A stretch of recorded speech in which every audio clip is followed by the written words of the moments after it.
श्री स्वधा स्तोत्रम् ब्रह्मोवाच स्वधोच्चारणमात्रेण तीर्थस्नायी भवेन्नरः मुच्यते सर्वपापेभ्यो वाजपेयफलं लभेत् स्वधा स्वधा स्वधेत्येवं यदि वारत्रयं स्मरेत् श्राद्धस्य फलमाप्नोति कालतर्पणयोस्तथा श्राद्धकाले स्वधास्तोत्रं यः शृणोति समाहितः लभेत् श्राद्धशतानां च पुण्यमेव न संशयः स्वधा स्वधा स्वधेत्येवं त्रिसन्ध्यं यः पठेन्नरः प्रियां विनीतां स लभेत् साध्वीं पुत्रं गुणान्वितं पितॄणां प्राणतुल्या त्वं द्विजजीवनरूपिणी श्राद्धाधिष्ठात्री देवी च श्राद्धादीनां फलप्रदा बहिर्मन्मनसो गच्छ पितॄणां तुष्टिहेतवे सम्प्रीतये द्विजातीनां गृहीणां वृद्धिहेतवे नित्यानित्यस्वरूपासि गुणरूपासि सुव्रते आविर्भावस्थिरो भावः सृष्टौ च प्रलये तव ॐ स्वस्ति च नमः स्वाहा स्वधा त्वं दक्षिणा तथा निरूपिताश्चतुर्वेदे षट्प्रशस्ताश्च कर्मिणां पुरासि त्वं स्वधा गोपी गोलोके राधिका सखी धृतोरसि स्वधात्मानं कृतं तेन स्वधा स्मृता इत्येवमुक्त्वा स ब्रह्मा ब्रह्मलोके च संसदि तस्थौ च सहसा सद्यः स्वधा साविर्बभूवः तदा पितृभ्यः प्रददौ तामेव कमलाननां तां सम्प्राप्य ययुस्ते च पितरश्च प्रहर्षिताः स्वधा स्तोत्रमिदं पुण्यं यः शृणोति समाहितः स स्नातः सर्वतीर्थेषु वेदपाठफलं लभेत् ब्रह्मोवाच स्वधोच्चारणमात्रेण तीर्थस्नायी भवेन्नरः मुच्यते सर्वपापेभ्यो वाजपेयफलं लभेत् स्वधा स्वधा स्वधेत्येवं यदि वारत्रयं स्मरेत् श्राद्धस्य फलमाप्नोति कालतर्पणयोस्तथा श्राद्धकाले स्वधास्तोत्रं यः शृणोति समाहितः लभेत् श्राद्धशतानां च पुण्यमेव न संशयः स्वधा स्वधा स्वधेत्येवं त्रिसन्ध्यं यः पठेन्नरः प्रियां विनीतां स लभेत् साध्वीं पुत्रं गुणान्वितं पितॄणां प्राणतुल्या त्वं द्विजजीवनरूपिणी श्राद्धाधिष्ठात्री देवी च श्राद्धादीनां फलप्रदा बहिर्मन्मनसो गच्छ पितॄणां तुष्टिहेतवे सम्प्रीतये द्विजातीनां गृहीणां वृद्धिहेतवे नित्यानित्यस्वरूपासि गुणरूपासि सुव्रते आविर्भावस्थिरो भावः सृष्टौ च प्रलये तव ॐ स्वस्ति च नमः स्वाहा स्वधा त्वं दक्षिणा तथा निरूपिताश्चतुर्वेदे षट्प्रशस्ताश्च कर्मिणां पुरासि त्वं स्वधा गोपी गोलोके राधिका सखी धृतोरसि स्वधात्मानं कृतं तेन स्वधा स्मृता इत्येवमुक्त्वा स ब्रह्मा ब्रह्मलोके च संसदि तस्थौ च सहसा सद्यः स्वधा साविर्बभूवः तदा पितृभ्यः प्रददौ तामेव कमलाननां तां सम्प्राप्य ययुस्ते च पितरश्च प्रहर्षिताः। स्वधा स्तोत्रमिदं पुण्यं यः शृणोति समाहितः स स्नातः सर्वतीर्थेषु वेदपाठफलं लभेत्। ब्रह्मोवाच स्वधोच्चारणमात्रेण तीर्थस्नायी भवेन्नरः मुच्यते सर्वपापेभ्यो वाजपेयफलं लभेत्। स्वधा स्वधा स्वधेत्येवं यदि वारत्रयं स्मरेत् श्राद्धस्य फलमाप्नोति। कालतर्पणयोस्तथा श्राद्धकाले स्वधास्तोत्रं यः शृणोति समाहितः लभेत् श्राद्धशतानां च पुण्यमेव न संशयः। स्वधा स्वधा स्वधेत्येवं त्रिसन्ध्यं यः पठेन्नरः प्रियां विनीतां स लभेत्। साध्वीं पुत्रं गुणान्वितं पितॄणां प्राणतुल्या त्वं द्विजजीवनरूपिणी। श्राद्धाधिष्ठात्री देवी च श्राद्धादीनां फलप्रदा। बहिर्मन्मनसो गच्छ पितॄणां तुष्टिहेतवे सम्प्रीतये द्विजातीनां गृहीणां वृद्धिहेतवे। नित्यानित्यस्वरूपासि गुणरूपासि सुव्रते आविर्भावस्थिरो भावः सृष्टौ च प्रलये तव। ॐ स्वस्ति च नमः स्वाहा। स्वधा त्वं दक्षिणा तथा निरूपिताश्चतुर्वेदे षट्प्रशस्ताश्च कर्मिणां पुरासि त्वं स्वधा गोपी गोलोके राधिका सखी। धृतोरसि स्वधात्मानं कृतं तेन स्वधा स्मृता। इत्येवमुक्त्वा स ब्रह्मा ब्रह्मलोके च संसदि तस्थौ च सहसा सद्यः स्वधा साविर्बभूवः। तदा पितृभ्यः प्रददौ तामेव कमलाननां तां सम्प्राप्य ययुस्ते च पितरश्च प्रहर्षिताः। स्वधा स्तोत्रमिदं पुण्यं यः शृणोति समाहितः स स्नातः सर्वतीर्थेषु वेदपाठफलं लभेत्। ब्रह्मोवाच स्वधोच्चारणमात्रेण तीर्थस्नायी भवेन्नरः मुच्यते सर्वपापेभ्यो वाजपेयफलं लभेत्। स्वधा स्वधा स्वधेत्येवं यदि वारत्रयं स्मरेत् श्राद्धस्य फलमाप्नोति। कालतर्पणयोस्तथा श्राद्धकाले स्वधास्तोत्रं यः शृणोति समाहितः लभेत् श्राद्धशतानां च पुण्यमेव न संशयः। स्वधा स्वधा स्वधेत्येवं त्रिसन्ध्यं यः पठेन्नरः प्रियां विनीतां स लभेत्।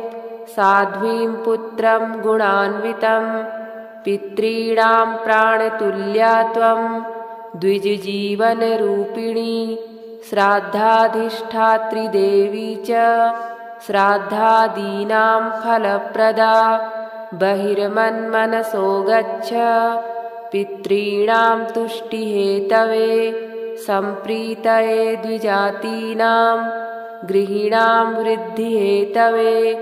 नित्यानित्यस्वरूपासि गुणरूपासि सुव्रते आविर्भावस्थिरो भावः सृष्टौ च प्रलये तव। ॐ स्वस्ति च नमः स्वाहा। स्वधा त्वं दक्षिणा तथा निरूपिताश्चतुर्वेदे षट्प्रशस्ताश्च कर्मिणां पुरासि त्वं स्वधा गोपी गोलोके राधिका सखी। धृतोरसि स्वधात्मानं कृतं तेन स्वधा स्मृता। इत्येवमुक्त्वा स ब्रह्मा ब्रह्मलोके च संसदि तस्थौ च सहसा सद्यः स्वधा साविर्बभूवः। तदा पितृभ्यः प्रददौ तामेव कमलाननां तां सम्प्राप्य ययुस्ते च पितरश्च प्रहर्षिताः। स्वधा स्तोत्रमिदं पुण्यं यः शृणोति समाहितः स स्नातः सर्वतीर्थेषु वेदपाठफलं लभेत्। ब्रह्मोवाच स्वधोच्चारणमात्रेण तीर्थस्नायी भवेन्नरः मुच्यते सर्वपापेभ्यो वाजपेयफलं लभेत्। स्वधा स्वधा स्वधेत्येवं यदि वारत्रयं स्मरेत् श्राद्धस्य फलमाप्नोति। कालतर्पणयोस्तथा श्राद्धकाले स्वधास्तोत्रं यः शृणोति समाहितः लभेत् श्राद्धशतानां च पुण्यमेव न संशयः। स्वधा स्वधा स्वधेत्येवं त्रिसन्ध्यं यः पठेन्नरः प्रियां विनीतां स लभेत् साध्वीं पुत्रं गुणान्वितं। पितॄणां प्राणतुल्या त्वं द्विजजीवनरूपिणी श्राद्धाधिष्ठात्री देवी च श्राद्धादीनां फलप्रदा। बहिर्मन्मनसो गच्छ पितॄणां तुष्टिहेतवे सम्प्रीतये द्विजातीनां गृहीणां वृद्धिहेतवे। नित्यानित्यस्वरूपासि गुणरूपासि सुव्रते आविर्भावस्थिरो भावः सृष्टौ च प्रलये तव। ॐ स्वस्ति च नमः स्वाहा। स्वधा त्वं दक्षिणा तथा निरूपिताश्चतुर्वेदे षट्प्रशस्ताश्च कर्मिणां पुरासि त्वं स्वधा गोपी गोलोके राधिका सखी। धृतोरसि स्वधात्मानं कृतं तेन स्वधा स्मृता। इत्येवमुक्त्वा स ब्रह्मा ब्रह्मलोके च संसदि तस्थौ च सहसा सद्यः स्वधा साविर्बभूवः। तदा पितृभ्यः प्रददौ तामेव कमलाननां तां सम्प्राप्य ययुस्ते च पितरश्च प्रहर्षिताः। स्वधा स्तोत्रमिदं पुण्यं यः शृणोति समाहितः स स्नातः सर्वतीर्थेषु वेदपाठफलं लभेत्। ब्रह्मोवाच स्वधोच्चारणमात्रेण तीर्थस्नायी भवेन्नरः मुच्यते सर्वपापेभ्यो वाजपेयफलं लभेत्।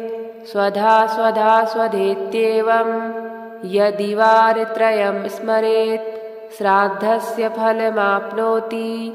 कालतर्पणयोस्तथा श्राद्धकाले स्वधास्तोत्रं यः शृणोति समाहितः लभेत् श्राद्धशतानां च पुण्यमेव न संशयः। स्वधा स्वधा स्वधेत्येवं त्रिसन्ध्यं यः पठेन्नरः प्रियां विनीतां स लभेत् साध्वीं पुत्रं गुणान्वितं। पितॄणां प्राणतुल्या त्वं द्विजजीवनरूपिणी श्राद्धाधिष्ठात्री देवी च श्राद्धादीनां फलप्रदा।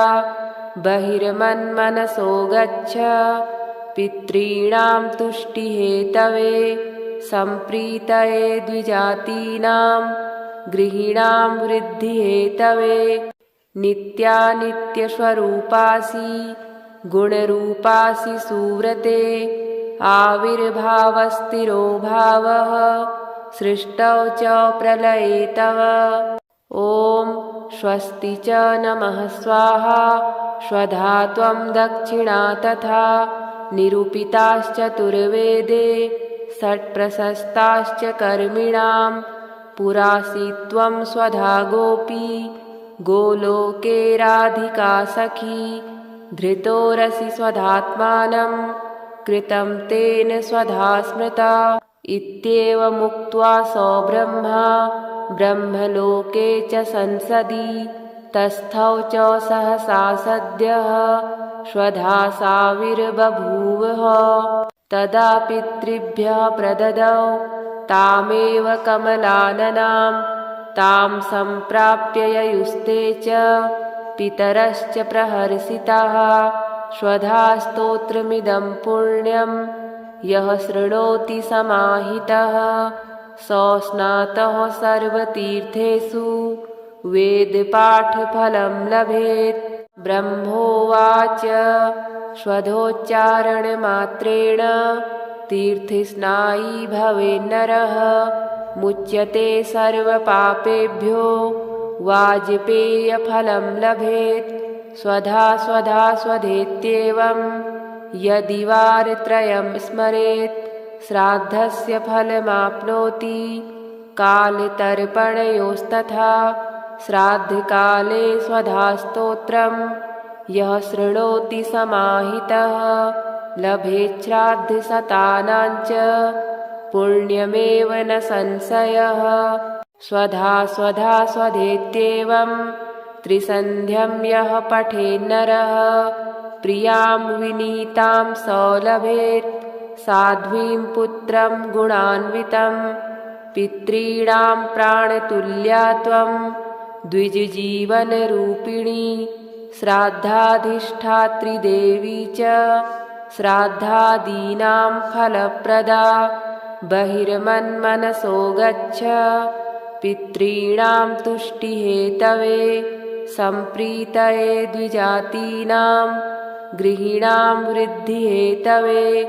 नित्यानित्यस्वरूपासि गुणरूपासि सुव्रते आविर्भावस्थिरो भावः सृष्टौ च प्रलये तव ॐ स्वस्ति च नमः स्वाहा स्वधा त्वं दक्षिणा तथा निरूपिताश्चतुर्वेदे षट्प्रशस्ताश्च कर्मिणां पुरासि त्वं स्वधा गोपी गोलोके राधिका सखी धृतोरसि स्वधात्मानं कृतं तेन स्वधा स्मृता इत्येवमुक्त्वा सो ब्रह्मा ब्रह्मलोके च संसदि तस्थौ च सहसा सद्यः स्वधा साविर्बभूवः तदा पितृभ्यः प्रददौ तामेव कमलाननां तां सम्प्राप्य ययुस्ते च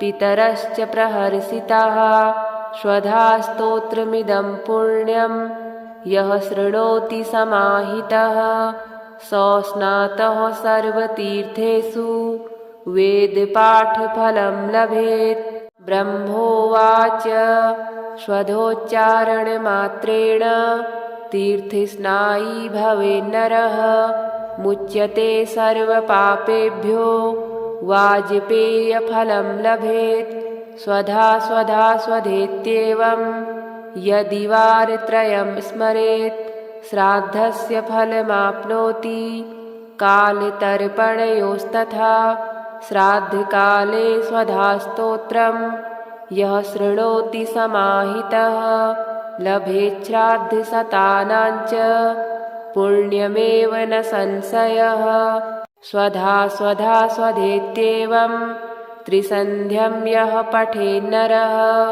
प्रियां विनीतां सो लभेत् साध्वीं पुत्रं गुणान्वितं पितॄणां प्राणतुल्या त्वं द्विजजीवनरूपिणी श्राद्धाधिष्ठात्री देवी च श्राद्धादीनां फलप्रदा बहिर्मन्मनसो गच्छ पितॄणां तुष्टिहेतवे सम्प्रीतये द्विजातीनां गृहीणां वृद्धिहेतवे नित्यानित्यस्वरूपासि गुणरूपासि सुव्रते आविर्भावस्थिरो भावः सृष्टौ च प्रलये तव ॐ स्वस्ति च नमः स्वाहा स्वधा त्वं दक्षिणा तथा निरूपिताश्चतुर्वेदे षट्प्रशस्ताश्च कर्मिणां पुरासि त्वं स्वधा गोपी गोलोके राधिका सखी धृतोरसि स्वधात्मानं कृतं तेन स्वधा स्मृता इत्येवमुक्त्वा सो ब्रह्मा ब्रह्मलोके च संसदि तस्थौ च सहसा सद्यः स्वधा साविर्बभूवः तदा पितृभ्यः प्रददौ तामेव कमलाननां तां सम्प्राप्य ययुस्ते च पितरश्च प्रहर्षिताः स्वधा स्तोत्रमिदं पुण्यं यः शृणोति समाहितः सो स्नातः सर्वतीर्थेषु वेदपाठफलं लभेत् ब्रह्मोवाच स्वधोच्चारणमात्रेण तीर्थस्नायी भवेन्नरः मुच्यते सर्वपापेभ्यो वाजपेयफलं लभेत् स्वधा स्वधा स्वधेत्येवं यदि वारत्रयं स्मरेत् श्राद्धस्य फलमाप्नोति कालतर्पणयोस्तथा श्राद्धकाले स्वधास्तोत्रं यः शृणोति समाहितः लभेत् श्राद्धशतानां च पुण्यमेव न संशयः स्वधा स्वधा स्वधेत्येवं त्रिसन्ध्यं यः पठेन्नरः प्रियां विनीतां स लभेत् साध्वीं पुत्रं गुणान्वितं पितॄणां प्राणतुल्या त्वं द्विजजीवनरूपिणी श्राद्धाधिष्ठात्री देवी च श्राद्धादीनां फलप्रदा बहिर्मन्मनसो गच्छ पितॄणां तुष्टिहेतवे सम्प्रीतये द्विजातीनां गृहीणां वृद्धिहेतवे नित्यानित्यस्वरूपासि गुणरूपासि सुव्रते आविर्भावस्थिरो भावः सृष्टौ च प्रलये तव ॐ स्वस्ति च नमः स्वाहा स्वधा त्वं दक्षिणा तथा निरूपिताश्चतुर्वेदे षट्प्रशस्ताश्च कर्मिणां पुरासि त्वं स्वधा गोपी गोलोके राधिका सखी धृतोरसि स्वधात्मानं कृतं तेन स्वधा स्मृता इत्येवमुक्त्वा सो ब्रह्मा ब्रह्मलोके च संसदि तस्थौ च सहसा सद्यः स्वधा साविर्बभूवः तदा पितृभ्यः प्रददौ तामेव कमलाननां तां सम्प्राप्य ययुस्ते च पितरश्च प्रहर्षिताः स्वधा स्तोत्रमिदं पुण्यं यः शृणोति समाहितः सो स्नातः सर्वतीर्थेषु वेदपाठफलं लभेत् ब्रह्मोवाच स्वधोच्चारणमात्रेण तीर्थस्नायी भवेन्नरः मुच्यते सर्वपापेभ्यो वाजपेयफलं लभेत् स्वधा स्वधा स्वधेत्येवं यदि वारत्रयं स्मरेत् श्राद्धस्य फलमाप्नोति कालतर्पणयोस्तथा श्राद्धकाले स्वधास्तोत्रं यः शृणोति समाहितः लभेत् श्राद्धशतानां च पुण्यमेव न संशयः स्वधा स्वधा स्वधेत्येवं त्रिसन्ध्यं यः पठेन्नरः प्रियां विनीतां स लभेत् साध्वीं पुत्रं गुणान्वितं पितॄणां प्राणतुल्या त्वं द्विजजीवनरूपिणी श्राद्धाधिष्ठात्री देवी च श्राद्धादीनां फलप्रदा बहिर्मन्मनसो गच्छ पितॄणां तुष्टिहेतवे सम्प्रीतये द्विजातीनां गृहीणां वृद्धिहेतवे नित्यानित्यस्वरूपासि गुणरूपासि सुव्रते आविर्भावस्तिरो भावः सृष्टौ च प्रलये तव। ॐ स्वस्ति च नमः स्वाहा स्वधा त्वं दक्षिणा तथा निरूपिताश्चतुर्वेदे षट्प्रशस्ताश्च कर्मिणां पुरासि त्वं स्वधा गोपी गोलोके राधिका सखी धृतोरसि स्वधात्मानं कृतं तेन स्वधा स्मृता इत्येवमुक्त्वा सो ब्रह्मा ब्रह्मलोके च संसदि तस्थौ च सहसा सद्यः स्वधा साविर्बभूवः तदा पितृभ्यः प्रददौ तामेव कमलाननां तां सम्प्राप्य ययुस्ते च पितरश्च प्रहर्षिताः स्वधा स्तोत्रमिदं पुण्यं यः शृणोति समाहितः सो स्नातः सर्वतीर्थेषु वेदपाठफलं लभेत्। ब्रह्मोवाच स्वधोच्चारणमात्रेण तीर्थस्नायी भवेन्नरः मुच्यते सर्वपापेभ्यो वाजपेयफलं लभेत्। स्वधा स्वधा स्वधेत्येवं यदि वारत्रयं स्मरेत् श्राद्धस्य फलमाप्नोति। कालतर्पणयोस्तथा श्राद्धकाले स्वधास्तोत्रं यः शृणोति समाहितः लभेत् श्राद्धशतानां च पुण्यमेव न संशयः।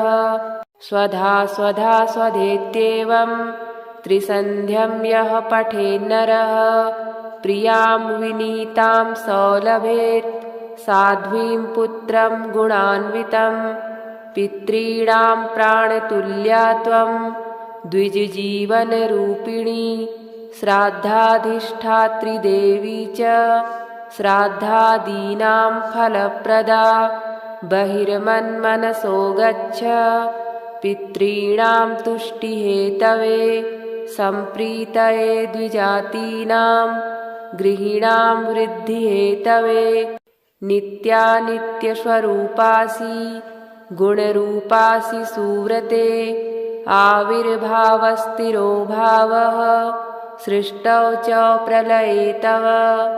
ॐ स्वस्ति च नमः स्वाहा स्वधा त्वं दक्षिणा तथा निरूपिताश्चतुर्वेदे षट्प्रशस्ताश्च कर्मिणां पुरासि त्वं स्वधा गोपी गोलोके राधिका सखी धृतोरसि स्वधात्मानं कृतं तेन स्वधा स्मृता इत्येवमुक्त्वा सो ब्रह्मा ब्रह्मलोके च संसदि तस्थौ च सहसा सद्यः स्वधा साविर्बभूवः तदा पितृभ्यः प्रददौ तामेव कमलाननां तां सम्प्राप्य ययुस्ते च पितरश्च प्रहर्षिताः स्वधा स्तोत्रमिदं पुण्यं यः शृणोति समाहितः सो स्नातः सर्वतीर्थेषु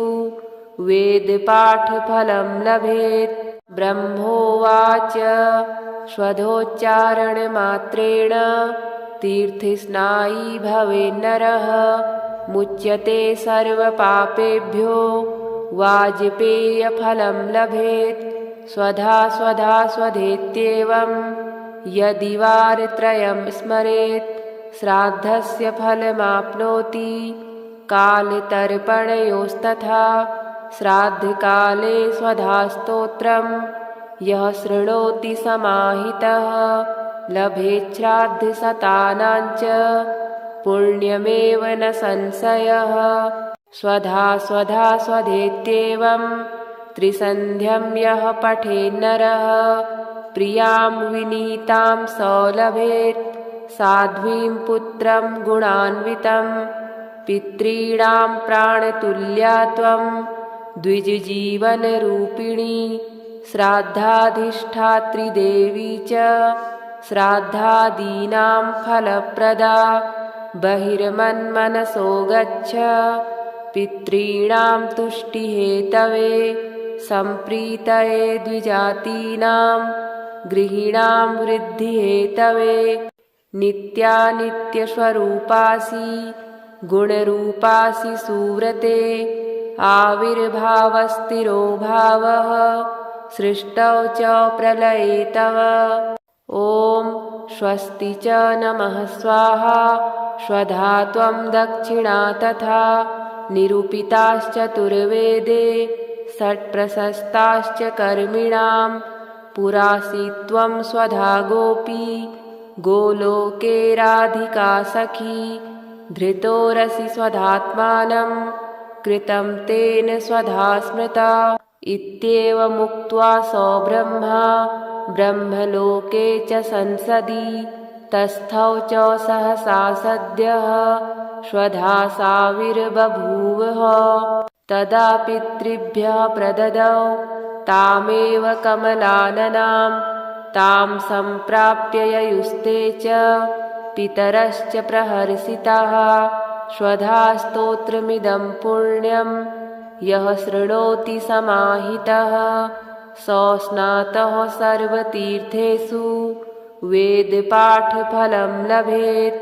ब्रह्मोवाच स्वधोच्चारणमात्रेण तीर्थस्नायी भवेन्नरः मुच्यते सर्वपापेभ्यो वाजपेयफलं लभेत्। स्वधा स्वधा स्वधेत्येवं यदि वारत्रयं स्मरेत् श्राद्धस्य फलमाप्नोति कालतर्पणयोस्तथा श्राद्धकाले स्वधास्तोत्रं यः शृणोति समाहितः लभेत् श्राद्धशतानां च पुण्यमेव न संशयः। स्वधा स्वधा स्वधेत्येवं त्रिसन्ध्यं यः पठेन्नरः प्रियां विनीतां स लभेत् साध्वीं पुत्रं गुणान्वितं पितॄणां प्राणतुल्या त्वं द्विजजीवनरूपिणी श्राद्धाधिष्ठात्री देवी च श्राद्धादीनां फलप्रदा बहिर्मन्मनसो गच्छ पितॄणां तुष्टिहेतवे सम्प्रीतये द्विजातीनां गृहीणां वृद्धिहेतवे नित्यानित्यस्वरूपासि गुणरूपासि सुव्रते आविर्भावस्थिरो भावः सृष्टौ च प्रलये तव।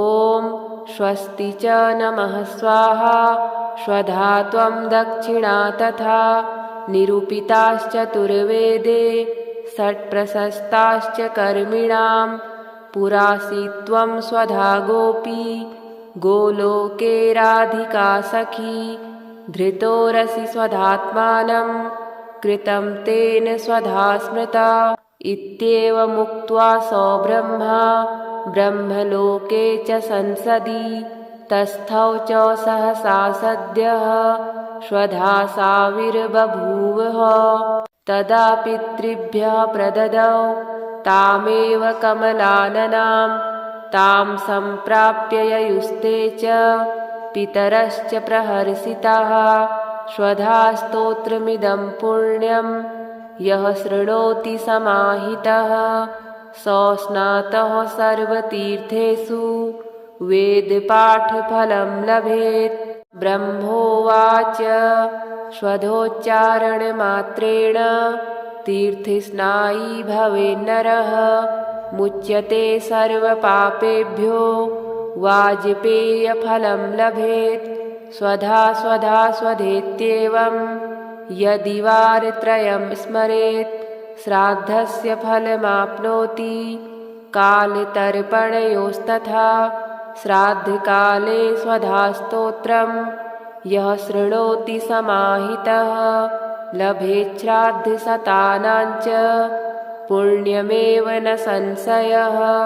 स्वधा स्वधा स्वधेत्येवं त्रिसन्ध्यं यः पठेन्नरः प्रियां विनीतां स लभेत् साध्वीं पुत्रं गुणान्वितं पितॄणां प्राणतुल्या त्वं द्विजजीवनरूपिणी श्राद्धाधिष्ठात्री देवी च श्राद्धादीनां फलप्रदा बहिर्मन्मनसो गच्छ पितॄणां तुष्टिहेतवे सम्प्रीतये द्विजातीनां गृहीणां वृद्धिहेतवे नित्यानित्यस्वरूपासि गुणरूपासि सुव्रते आविर्भावस्थिरो भावः सृष्टौ च प्रलये तव। ॐ स्वस्ति च नमः स्वाहा स्वधा त्वं दक्षिणा तथा निरूपिताश्चतुर्वेदे षट्प्रशस्ताश्च कर्मिणां पुरासि त्वं स्वधा गोपी गोलोके राधिका सखी धृतोरसि स्वधात्मानं कृतं तेन स्वधा स्मृता इत्येवमुक्त्वा स ब्रह्मा ब्रह्मलोके च संसदि तस्थौ च सहसा सद्यः स्वधा साविर्बभूवः तदा पितृभ्यः प्रददौ तामेव कमलाननां तां सम्प्राप्य ययुस्ते च पितरश्च प्रहर्षिताः स्वधा स्तोत्रमिदं पुण्यं यः शृणोति समाहितः स स्नातः सर्वतीर्थेषु वेदपाठफलं लभेत्। ब्रह्मोवाच स्वधोच्चारणमात्रेण तीर्थस्नायी भवेन्नरः मुच्यते सर्वपापेभ्यो वाजपेयफलं लभेत्। स्वधा स्वधा स्वधेत्येवं यदि वारत्रयं स्मरेत् श्राद्धस्य फलमाप्नोति। कालतर्पणयोस्तथा श्राद्धकाले स्वधास्तोत्रं यः शृणोति समाहितः लभेत् श्राद्धशतानां च पुण्यमेव न संशयः।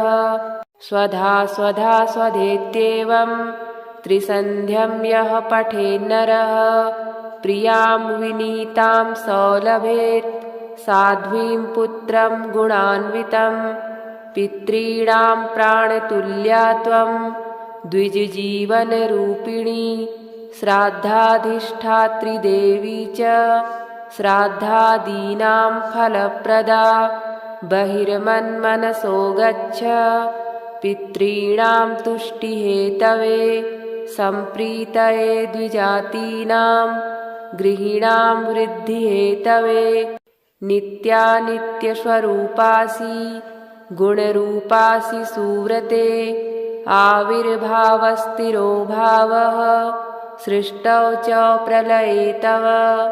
ॐ स्वस्ति च नमः स्वाहा स्वधा त्वं दक्षिणा तथा निरूपिताश्चतुर्वेदे षट्प्रशस्ताश्च कर्मिणां पुरासि त्वं स्वधा गोपी गोलोके राधिका सखी धृतोरसि स्वधात्मानं कृतं तेन स्वधा स्मृता इत्येवमुक्त्वा स ब्रह्मा ब्रह्मलोके च संसदि तस्थौ च सहसा सद्यः स्वधा साविर्बभूवः तदा पितृभ्यः प्रददौ तामेव कमलाननां तां सम्प्राप्य ययुस्ते च पितरश्च प्रहर्षिताः स्वधा स्तोत्रमिदं पुण्यं यः शृणोति समाहितः स स्नातः सर्वतीर्थेषु वेदपाठफलं लभेत्। ब्रह्मोवाच स्वधोच्चारणमात्रेण तीर्थस्नायी भवेन्नरः मुच्यते सर्वपापेभ्यो वाजपेयफलं लभेत्। स्वधा स्वधा स्वधेत्येवं यदि वारत्रयं स्मरेत् श्राद्धस्य फलमाप्नोति। कालतर्पणयोस्तथा श्राद्धकाले स्वधास्तोत्रं यः शृणोति समाहितः लभेत् श्राद्धशतानां च पुण्यमेव न संशयः। स्वधा स्वधा स्वधेत्येवं त्रिसन्ध्यं यः पठेन्नरः प्रियां विनीतां स लभेत् साध्वीं पुत्रं गुणान्वितं पितॄणां प्राणतुल्या त्वं द्विजजीवनरूपिणी श्राद्धाधिष्ठात्री देवी च श्राद्धादीनां फलप्रदा बहिर्मन्मनसो गच्छ पितॄणां तुष्टिहेतवे सम्प्रीतये द्विजातीनां गृहीणां वृद्धिहेतवे नित्यानित्यस्वरूपासि गुणरूपासि सुव्रते आविर्भावस्थिरो भावः सृष्टौ च प्रलये तव ॐ स्वस्ति च नमः स्वाहा स्वधा त्वं दक्षिणा तथा निरूपिताश्चतुर्वेदे षट्प्रशस्ताश्च कर्मिणां पुरासि त्वं स्वधा गोपी गोलोके राधिका सखी धृतोरसि स्वधात्मानं कृतं तेन स्वधा स्मृता इत्येवमुक्त्वा स ब्रह्मा ब्रह्मलोके च संसदि तस्थौ च सहसा सद्यः स्वधा साविर्बभूवः तदा पितृभ्यः प्रददौ तामेव कमलाननां तां सम्प्राप्य ययुस्ते च पितरश्च प्रहर्षिताः स्वधा स्तोत्रमिदं पुण्यं यः शृणोति समाहितः स स्नातः सर्वतीर्थेषु वेदपाठफलं लभेत् ब्रह्मोवाच स्वधोच्चारणमात्रेण तीर्थस्नायी भवेन्नरः मुच्यते सर्वपापेभ्यो वाजपेयफलं लभेत् स्वधा स्वधा स्वधेत्येवं यदि वारत्रयं स्मरेत् श्राद्धस्य फलमाप्नोति कालतर्पणयोस्तथा श्राद्धकाले स्वधास्तोत्रं यः शृणोति समाहितः लभेत् श्राद्धशतानाञ्च पुण्यमेव न संशयः स्वधा स्वधा स्वधेत्येवं त्रिसन्ध्यं यः पठेन्नरः प्रियां विनीतां स लभेत् साध्वीं पुत्रं गुणान्वितं पितॄणां प्राणतुल्या त्वं द्विजजीवनरूपिणी श्राद्धाधिष्ठात्री देवी च श्राद्धादीनां फलप्रदा बहिर्मन्मनसो गच्छ पितॄणां तुष्टिहेतवे सम्प्रीतये द्विजातीनां गृहीणां वृद्धिहेतवे नित्यानित्यस्वरूपासि गुणरूपासि सुव्रते आविर्भावस्थिरो भावः सृष्टौ च प्रलये तव ॐ स्वस्ति च नमः स्वाहा स्वधा त्वं दक्षिणा तथा निरूपिताश्चतुर्वेदे षट्प्रशस्ताश्च कर्मिणां पुरासि त्वं स्वधा गोपी गोलोके राधिका सखी धृतोरसि स्वधात्मानं कृतं तेन स्वधा स्मृता इत्येवमुक्त्वा स ब्रह्मा ब्रह्मलोके च संसदि तस्थौ च सहसा सद्यः स्वधा साविर्बभूवः तदा पितृभ्यः प्रददौ तामेव कमलाननां तां सम्प्राप्य ययुस्ते च पितरश्च प्रहर्षिताः स्वधा स्तोत्रमिदं पुण्यं यः शृणोति समाहितः स स्नातः सर्वतीर्थेषु वेदपाठफलं लभेत् ब्रह्मोवाच स्वधोच्चारणमात्रेण तीर्थस्नायी भवेन्नरः मुच्यते सर्वपापेभ्यो वाजपेयफलं लभेत् स्वधा स्वधा स्वधेत्येवं यदि वारत्रयं स्मरेत् श्राद्धस्य फलमाप्नोति कालतर्पणयोस्तथा श्राद्धकाले स्वधास्तोत्रं यः शृणोति समाहितः लभेच्छ्राद्धशतानाञ्च पुण्यमेव न संशयः। स्वधा स्वधा स्वधेत्येवं त्रिसन्ध्यं यः पठेन्नरः प्रियां विनीतां स लभेत् साध्वीं पुत्रं गुणान्वितं। पितॄणां प्राणतुल्या त्वं द्विजजीवनरूपिणी श्राद्धाधिष्ठात्री देवी च श्राद्धादीनां फलप्रदा। बहिर्मन्मनसो गच्छ पितॄणां तुष्टिहेतवे सम्प्रीतये द्विजातीनां गृहीणां वृद्धिहेतवे। नित्यानित्यस्वरूपासि गुणरूपासि सुव्रते आविर्भावस्थिरो भावः सृष्टौ च प्रलये तव। ॐ स्वस्ति च नमः स्वाहा स्वधा त्वं दक्षिणा तथा निरूपिताश्चतुर्वेदे षट्प्रशस्ताश्च कर्मिणां पुरासि त्वं स्वधा गोपी गोलोके राधिका सखी।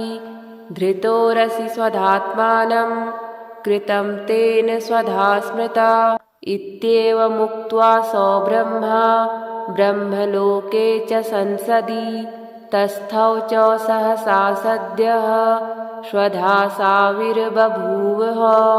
तदा पितृभ्यः प्रददौ तामेव कमलाननां तां सम्प्राप्य ययुस्ते च पितरश्च प्रहर्षिताः। स्वधा स्तोत्रमिदं पुण्यं यः शृणोति समाहितः स स्नातः सर्वतीर्थेषु वेदपाठफलं लभेत्। ब्रह्मोवाच स्वधोच्चारणमात्रेण तीर्थस्नायी भवेन्नरः मुच्यते सर्वपापेभ्यो वाजपेयफलं लभेत्। स्वधा स्वधा स्वधेत्येवं यदि वारत्रयं स्मरेत् श्राद्धस्य फलमाप्नोति।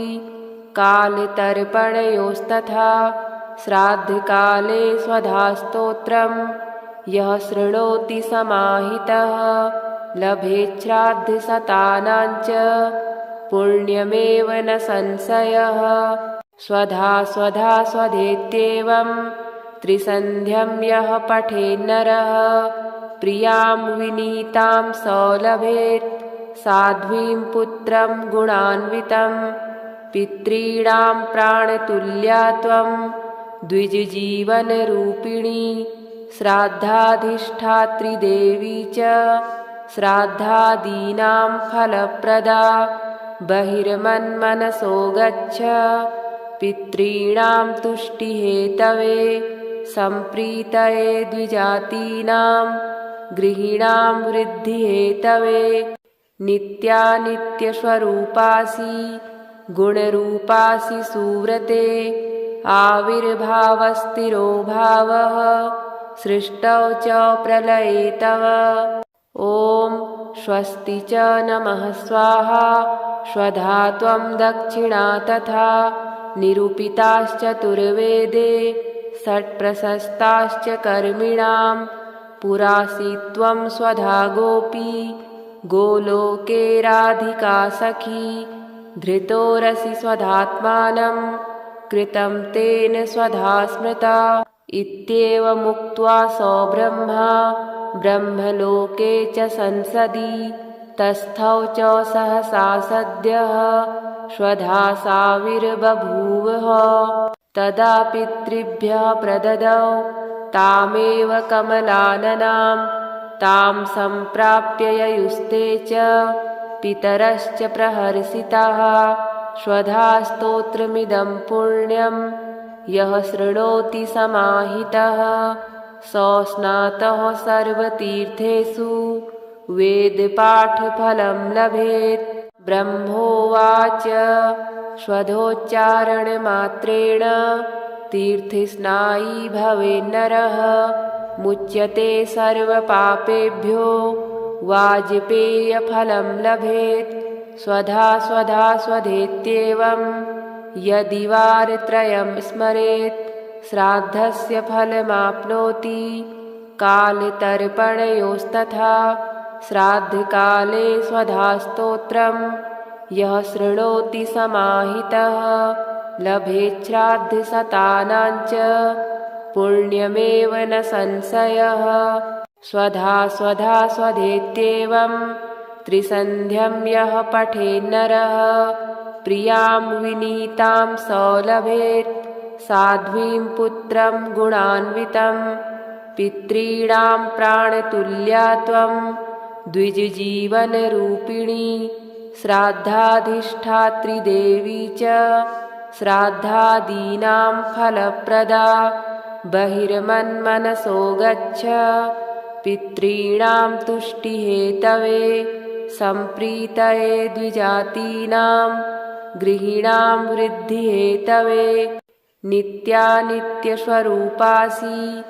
गुणरूपासि सुव्रते आविर्भावस्थिरो भावः सृष्टौ च प्रलये तव। ॐ स्वस्ति च नमः स्वाहा स्वधा त्वं दक्षिणा तथा निरूपिताश्चतुर्वेदे षट्प्रशस्ताश्च कर्मिणां पुरासि त्वं स्वधा गोपी गोलोके राधिका सखी।